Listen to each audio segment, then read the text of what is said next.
महाराज जी, मैंने सुना कुछ लोग आरोप कर रहे हैं कि आप कांग्रेस से हैं या किसी अन्य दल से आपका संबंध है।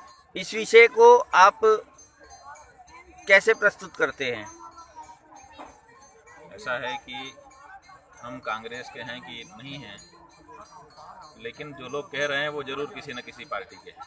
पहली बात तो ये, क्योंकि आजकल ये परिभाषा बन गई है कि जो भारतीय जनता पार्टी के खिलाफ कोई बात बोल दे तो उसको कांग्रेसी कह करके गाली दी जाती है। सवाल ये है कि अगर हम कांग्रेसी हैं तो ये सिद्ध करना पड़ेगा, केवल कहने से तो कुछ नहीं होता है। आपको सिद्ध करना पड़ेगा कि हम कैसे कांग्रेसी हैं, कांग्रेस की कौन सी सदस्यता हमने ली है, कांग्रेस के कौन से विचारों और उनके कौन से कार्यक्रम के हम सहभागी बने हैं। काशी में इस समय हम मंदिर बचाओ आंदोलन हम चला रहे हैं, तभी उसी प्रसंग में ये बात कही जा रही है, क्योंकि इस समय केंद्र में और प्रदेश में भाजपा की सरकार है। तो वो कह रहे हैं कि साहब ये कांग्रेसी हैं, क्योंकि वो गलती कर रहे हैं, उसको हम रेखांकित कर रहे हैं। तो आप सवाल ये है कि कांग्रेस क्या मंदिर बचाने के पक्ष में है? कांग्रेस भी तो नहीं खड़ी है।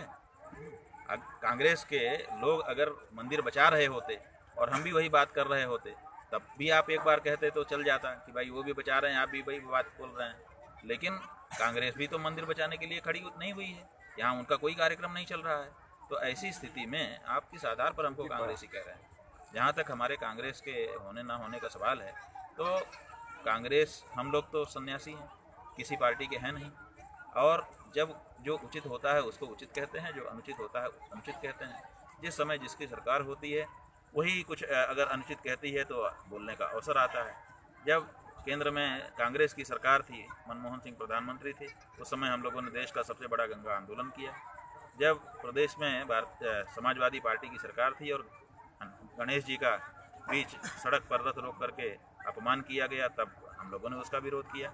आज भारतीय जनता पार्टी के लोग काशी विश्वनाथ परिषद के विस्तारीकरण के नाम पर हमारे प्राचीन मंदिरों को और मूर्तियों को तोड़ रहे हैं, ढहा रहे हैं, गायब कर रहे हैं, तो हम लोग खड़े हुए हैं। तो जब जब कोई गड़बड़ी होती है तो हम लोगों को खड़ा होना पड़ता है। तो ऐसी स्थिति में हमको कांग्रेसी कह करके आप कैसे वो कर सकते हैं? और जहाँ तक पार्टी की बात है, हम आपको बताना चाहेंगे कि जब केरल में कांग्रेस के किसी कार्यकर्ता और पदाधिकारी ने मिल करके कुछ लोगों के साथ गौ माता की हत्या सड़क पर की थी और उसका वीडियो वायरल किया था, उसी समय हमने ये घोषणा की थी, लिखित घोषणा की थी कि तब तक हम कांग्रेस को क्षमा नहीं कर सकते जब तक उसके राष्ट्रीय अध्यक्ष इस बात के लिए पूरे देश के आस्थावान गौ भक्तों से माफ़ी नहीं मांगते हैं और इसका प्रायश्चित नहीं करते हैं पंडितों से पूछ करके। तो आज तक तो उन्होंने नहीं किया है। तो हम अपनी घोषणा पे हम कायम हैं कि जब तक कांग्रेस अपने इस पाप को नहीं धो लेती है, तब तक हम कांग्रेस के लोगों से कांग्रेस पार्टी के नाम पर बात नहीं करेंगे।